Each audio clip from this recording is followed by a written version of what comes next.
以消防队员施玉红伫永康分队服务5单位内，每一天照消防车出勤发动迄款排风的废气，加上风向吹，臭味拢会伫秘密的空间闻到。今摆讲听下已经有20单，对所有队员健康长期影响真大。不过现在透过装排气的设备，终于得到改善。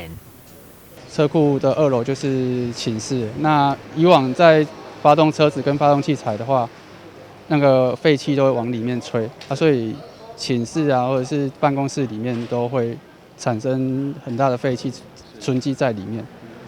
针对这个部分，就是消防局这边有做排气设备系统，所以我们的就是器材跟车辆的废气都会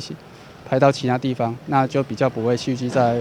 我们的生活周遭啦。对，针对我们的肺部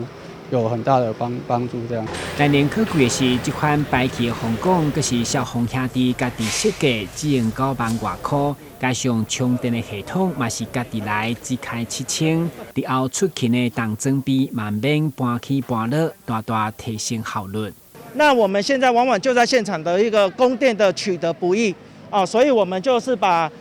每一个器材车都把它改良到6至9个有110伏特的一个防水防尘的一个插座。那这是第一个机制。那在分队回来的时候，在救灾出勤回到分队的时候，很多同仁已经很辛苦很疲倦了，他们还要再把车上的一个破坏器材拿下来充电未来不需要了，他们透过我们所配线集结到出口这个出口的110伏特的一个供电线，然后插在车库的110伏特的插座，就可以整车的设备就完成这个供电的一个机制了。对此，市长媒体上午嘛亲身来到永康分队，肯定这款的设备已经是全国首创。生活上构成不便，健康上也可能构成隐忧，所以说也谢谢我们台南市消防局独步全台所以全台只有我们台南市